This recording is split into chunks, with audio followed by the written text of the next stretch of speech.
Okay, guys, let's talk about correlation. So suppose you ask the 20 people how much you love cats and how creative you are, your own perception from 1 to 9. And so we come out this two variables, right? We want to see if they are correlated. Um, Before we do this, uh, let me bring your attention to the formula of z-score because it's the same idea. Z-score equals x minus mean divided by standard deviation. So you see this x is any, just one data point minus the mean, and then we divide it by standard deviation because we need to standardize it.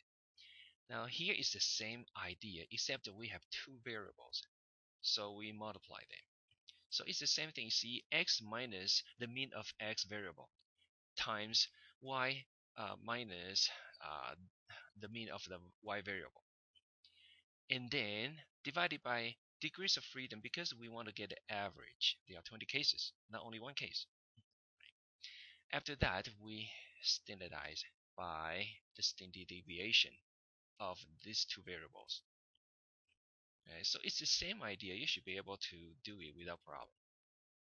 Alright, now before we calculate that, we need to draw this plot to see this the graph, the raw data, if you will.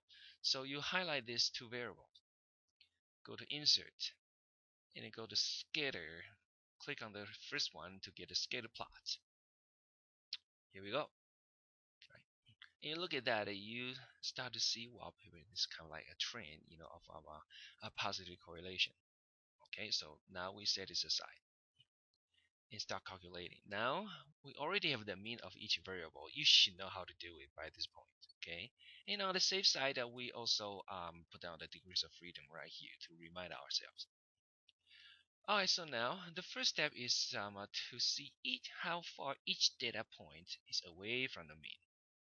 So equal sign, click on the data point, and then minus the mean is 5.3 in this case, so 5.3. Now you click on the cell and make sure your cursor get close to this black dot. Then you drag it.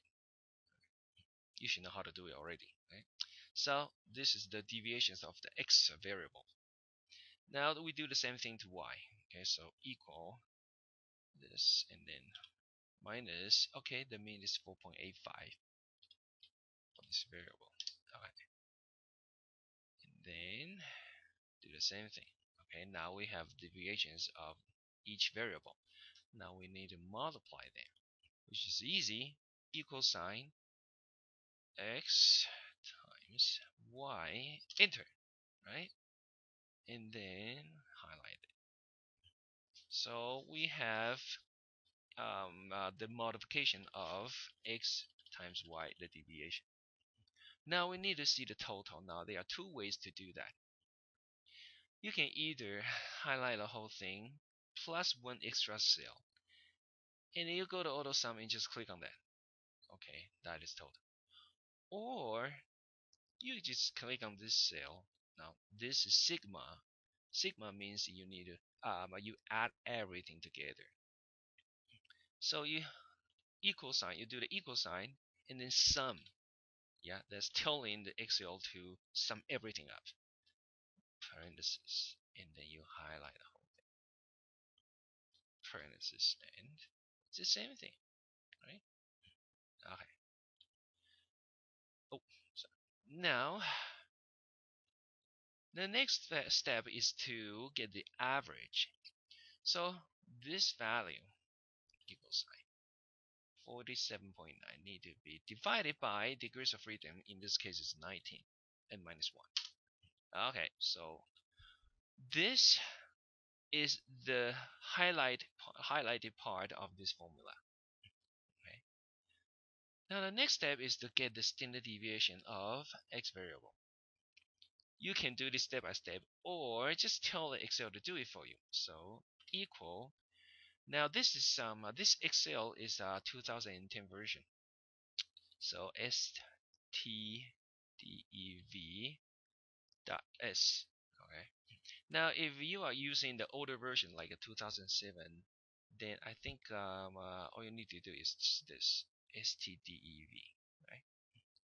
But anyway, so now parentheses, and then x variable. Oh, where is it? Here. Okay,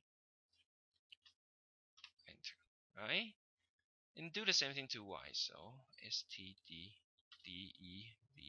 dot s y,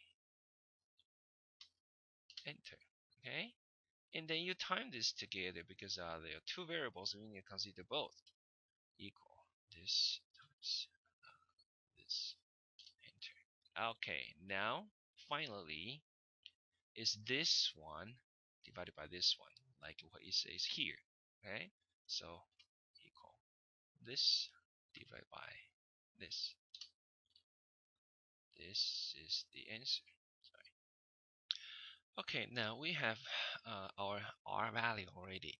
The next step is to find the critical R value to decide if this value is significant. Now, what does it mean significant? In other words, that means if the p-value, the probability, if not true, okay, if the p-value is less than 0.05, if you still don't know what I'm talking about, you need to come see me or talk to some people who understand. Right?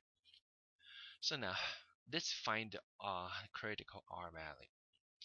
The first thing we want to do is to find out the degrees of freedom. Now we have 20. When we calculate that, is n minus 1 is 19. But when we want to look for the critical R value, we need to go to this R table. And the degrees of freedom is n minus 2. Okay, let me remind you, this is on your textbook B9, and we are doing this Pearson correlation coefficient. So you refer to this table. And because we don't care about the one tail, so let's focus on the two tail on this side of the table. So as I said, the degrees of freedom when we try to find the critical value for R, then it's n minus 2, not n minus 1. Okay, please remember that. So n minus 2 in this case is 18. Look down to 18, and we're looking for this 0.05 level. So 18 right here is 0.444. Let's put it down. So critical value is 0.444. Now we compare these two values. Which one is bigger? Oh, this the R value we calculate is bigger. Okay, that means this value is beyond the critical region, so it's significant. The conclusion is reject null.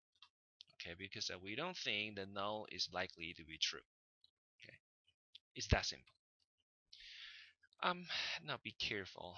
Let me remind you. Suppose the R value we calculated is not 0.47 but minus 0.47.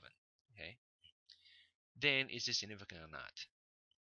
A lot of people look at this, compare. Oh, this is 0.444 and negative 0.47. Of course, this one is bigger, so let's fail to reject.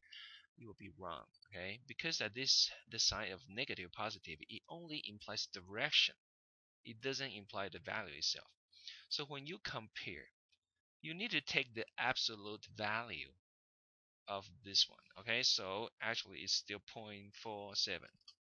And then you compare this value to this critical value. This one is bigger, so you reject the null.